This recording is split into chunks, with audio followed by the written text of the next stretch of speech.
Hi friends, welcome back to our channel. நம்மளில் maximum banana cake பிடிக்காதவங்க யாருமே இருக்க மாட்டாங்கன்னு நினைக்கிறேன். நம்ம வந்து நேந்திரம்பழம், அதாவது ஏத்தம்பழம் வச்சு எப்படி பனானா கேக் செய்கிறதுன்னு பார்த்துருவோம். சரியா, ஸ்பாஞ்சியாக நல்லா சாஃப்டாக நம்ம கடையில் இருக்கிறது மாதிரி நம்ம ஹோம்மேடாக செய்வோம். அப்போ நம்ம கைப்பக்கத்தில் நம்மளே செய்யும்போது, நம்மளே செய்து நம்ம பசங்களுக்கு கொடுக்கும்போது நமக்கே தனி சந்தோஷம் தான், அப்படி தானே? இப்போ பனானா கேக் செய்ய நமக்கு நல்ல பழுத்த வாழைப்பழமாக இருக்கணும். காயாக இருந்தால் நல்லா இருக்காது. மேக்ஸிமம் எவ்வளோ நல்ல கருப்பு தோலாக மாற முடியுதோ அந்த பழமாக இருந்தால் ரொம்பவே நல்லது. இப்போ தான் நம்ம மசிக்கும் போதும் அந்த பனானாக்கு டேஸ்ட்டுமே நல்லாயிருக்கும். 3 வாழைப்பழம் எடுத்துக்கோங்க. நான் வந்து இப்போ 3 வாழைப்பழம் எடுத்திருக்கேன். 3 வாழைப்பழத்தை நல்லா ஒரு ஃபோர்க் வச்சோ நல்லா மசிச்சுக்கோங்க. நான் வந்து ஃபோர்க் வச்சு தான் மசிச்சிருக்கேன். நீங்கள் வந்து பொட்டேட்டோ ஸ்மேஷர் வச்சு மசிச்சிங்கன்னா ரொம்பவே ஈஸியாக இருக்கும். அது மட்டும் இல்லாமல் நீங்கள் மிக்சிலையும் மசிச்சுக்கலாம். ஆனால் மிக்சியில் வந்து கிரைண்ட் பண்ணும்போது நல்லா அப்படி கூழ் மாதிரி ஆயிடும். அந்த பனானாக்கு அந்த திப்பியாக அங்கே எங்கேயுமே இருக்காது. அந்த பனானா கொஞ்சம் கொஞ்சமாக அங்கே இருக்கும்போது தான் நம்ம வந்து கேக் கடிச்சு சாப்பிடும்போது டேஸ்ட்டாக இருக்கும். அதனால தான் சொல்கிறது. பொட்டேட்டோ ஸ்மேஷர் ரொம்பவே நல்லாயிருக்கும். நான் வந்து ஃபோர்க் வச்சு தான் மசிச்சிருக்கேன். ஆனால் கொஞ்சம் டைம் எடுத்துருக்கு. இந்த அளவுக்கு நீங்கள் மசித்து வச்சுக்கோங்க. இதுதான் கரெக்டான பக்குவம். இப்போ வந்து நம்ம வெயிங் ஸ்கேலில் டேர் வச்சுட்டு டேர் பண்ணுங்கள். அப்போ தான் வெயிட் நம்ம கரெக்டாக இருக்கும். அது அந்த இதை மட்டும் மறந்துடாதீங்க. ப்ரௌன் சுகர் அப்படி இல்லைன்னா நாட்டு சக்கரை கூட நீங்கள் எடுத்துக்கலாம். நான் வந்து 50 கிராம் ப்ரௌன் சுகர் எடுத்திருக்கேன். நாட்டு சக்கரை எடுத்திங்கன்னா நீங்கள் வந்து பொடிச்சு சேர்த்துக்கோங்க. நம்ம விஸ்க் எடுத்து நம்ம இதுக்கு வந்து பீட்ரு யூஸ் பண்ண போகிறதில்ல.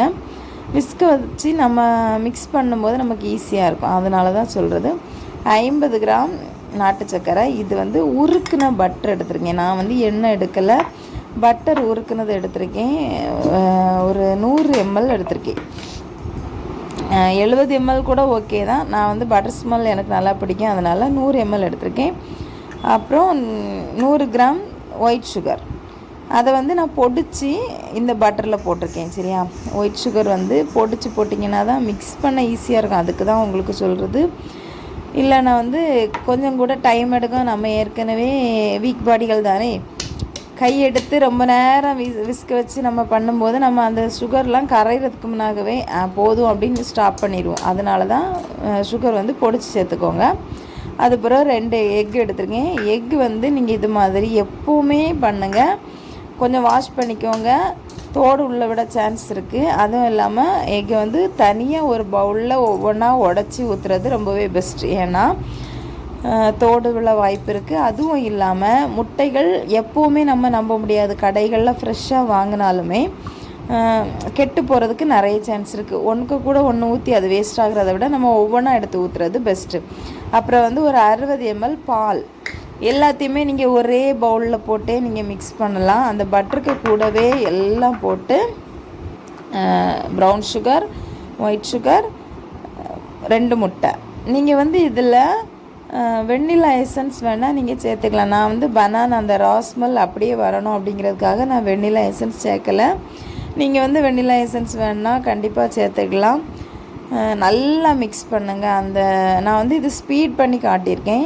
எனக்கு கொஞ்சம் டைம் எடுத்தது, ஸ்பீட் பண்ணி காட்டியிருக்கேன். சரியா, அதனால் நீங்கள் நல்லா அந்த ப்ரௌன் சுகரும் கரைகிறது வரைக்கும் நல்லா விஸ்க் எடுத்து நல்லா மிக்ஸ் பண்ணிக்கோங்க. மிக்சியில் அடித்தா வந்து நுரையாக பொங்கிடும். அதனால் நீங்கள் கையெடுத்து விஸ்க் வச்சு அடிக்கிறதே பெட்ரு. இப்போ எல்லாருமே இப்போ விஸ்க் வாங்கி வச்சுருப்பாங்க. அதனால் கண்டிப்பாக விஸ்க் வச்சு அடிச்சுட்டு நீங்கள் அந்த பனானா நம்ம மிக்ஸ் பண்ணி வச்சுருந்தோம் இல்லை, அந்த பனானாவில் போட்டு அதையுமே நல்லா அதுக்கு கூட நல்லா பைண்ட் ஆகிற அளவுக்கு மிக்ஸ் பண்ணணும். பனானாவும் இந்த பட்டர் இந்த மிக்ஸிங்கும் நல்லா மிக்ஸ் ஆகணும். நீங்கள் நல்லா மிக்ஸ் பண்ணுங்கள். அது கட் அண்ட் ஃபோல்ட் மெத்தடாக அப்படின்லாம் இல்லை. மாவு நீங்கள் சேர்த்த பிறகு கட் அண்ட் ஃபோல்ட் மெத்தடில் நீங்கள் மிக்ஸ் பண்ணணும். அது வரைக்கும் இந்த மாதிரி நல்லா மிக்ஸ் பண்ணி விட்டால் போதும்.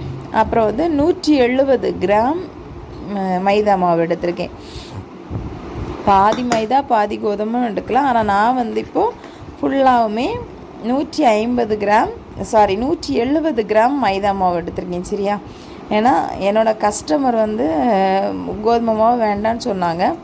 அதனால தான் நான் வந்து 170 கிராம் மைதா மாவு எடுத்திருக்கேன். இதுக்கு கூடவே ஒரு அரை ஸ்பூன் பேக்கிங் சோடா எடுத்திருக்கேன். 1/4 ஸ்பூன் கூட ஓகே தான். நான் வந்து அரை ஸ்பூன் எடுத்திருக்கேன். கொஞ்சம் ப்ரௌன் கலரில் வரணும் அப்படிங்கிறதுக்காக அரை spoon baking soda, 1 spoon baking powder. அதை வந்து நீங்கள் மாற்றிடாதீங்க. பேக்கிங் பவுடர் தான் 1 ஸ்பூன், பேக்கிங் சோடா வந்து அரை ஸ்பூன் தான் போடணும். 1/4 ஸ்பூன் உப்பு. அப்புறம் வந்து நம்ம பட்டை பொடிச்சு வச்சுருப்போம் இல்லையா, அது வந்து ஒரு ஸ்பூன் சேர்த்துக்கலாம். அது வந்து வாசனை நல்லாயிருக்கும். நான் வந்து உடனே அடித்து உடனே சேர்த்துருக்கேன். எப்போவுமே நம்ம ஃப்ரெஷ்ஷாக அடித்து சேர்க்குறது தான் நல்லாயிருக்கும். நீங்கள் அடித்து வச்சுட்டு நீங்கள் யூஸ் பண்ணுறத விட ஃப்ரெஷ்ஷாக உடனே அடித்து சேர்த்திங்கன்னா நல்லாயிருக்கும். அதை வந்து 3 டைம் 4 டைம்லாம் நீங்கள் அரிக்க வேண்டியதில்லை. ஒரே டைமே நீங்கள் ஜலிச்சு அதில் போட்டுருங்க. நல்லா ஜலிச்சுக்கோங்க. அதுபோல் நீங்கள் மிக்ஸ் பண்ணும்போது இப்படி நடுவில் விட்டு, நான் வந்து ஸ்பீட் பண்ணி காட்டியிருக்கேன். நீங்கள் அதனால் இவ்வளோ ஸ்பீடெல்லாம் கலக்கிறாதீங்க. மிக்ஸ் பண்ணும்போது ஸ்லோவாக மிக்ஸ் பண்ணுங்கள். பட் நடுவில் நீங்கள் அப்படியே ரொட்டேட் பண்ணிக்கிட்டே இருங்க. அப்படி ரொட்டேட் பண்ணும்போது நமக்கு கட்டியாக வராது, மாவு உருண்டையாக ஆகாது. நமக்கு மிக்ஸ் பண்ணுறதுக்கு கை வலிக்காமல் ஈஸியாக மிக்ஸ் பண்ணலாம். சரி, அந்த மாவு மிக்ஸ் பண்ணுறது வரைக்கும் அப்படி ரவுண்டாக நடுவுலையே நீங்கள் ரொட்டேட் பண்ணிட்டு இருந்தீங்கன்னா இந்த அளவு மிக்ஸ் ஆயிரும். அதுக்கப்புறம் நீங்கள் இதை விஸ்கை மாற்றிட்டு ஒரு ஸ்பேட்சில் வச்சு கட் அண்ட் ஃபோல்ட் மெத்தடில் லைட்டாக அடியிலேருந்து எடுத்து கொடுக்கணும். அப்போ தான் அந்த மாவு வந்து அடியில் ஏதாவது நம்ம கட்டியில் அந்த மிக்ஸ் ஆகாமல் இருந்துச்சுன்னா மிக்ஸ் ஆகும். இப்போ வந்து நீங்கள் கட் அண்ட் ஃபோல்ட் மெத்தடில் நீங்கள் மிக்ஸ் பண்ணணும். இந்த டைமில் நீங்கள் வந்து கேரமல் சிரப்பு நீங்கள் வேணும்னா சேர்த்துக்கலாம். உள்ளே வந்து டார்க் கலர் வேணுன்னா கேரமல் சிரப் சேர்த்துக்கலாம். நான் சேர்க்கலை. இந்த டைமில் நீங்கள் முந்திரியோ பாதாமோ உங்களுக்கு என்ன நட்ஸ் வேணுமோ நீங்கள் சேர்த்து இதிலையே போட்டு மேலே இல்லை உள்ளே போட்டு மிக்ஸ் பண்ணுங்கள். நான் வந்து ப்ரெட் பேன்லேயாக்கும் நான் இப்போ செய்கிறேன். ஒரு பட்டர் பேப்பர் போட்டுக்கோங்க.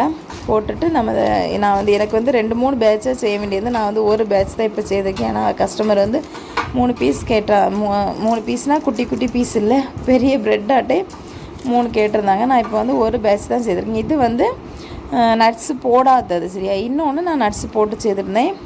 இதே மெத்தட் தான், இதுதான். நீங்கள் வேறு எதுவுமே மாற்றலாம். ஆனால் நீங்கள் நட்ஸ் உங்களுக்கு விருப்பப்பட்டதை கட் பண்ணி இதில் போட்டு மிக்ஸ் பண்ணிடணும். மிக்ஸ் பண்ணால் தான் உள்ளே வேகும் போது அங்கங்கேயா இருக்கும். நம்ம கடிச்சு சாப்பிடும்போது நல்லாவே டேஸ்ட்டாக அங்கங்கேயா இருக்கும்போது தான் நல்லாயிருக்கும். ஒரே இடத்துல இருந்தால் நல்லா இருக்காது.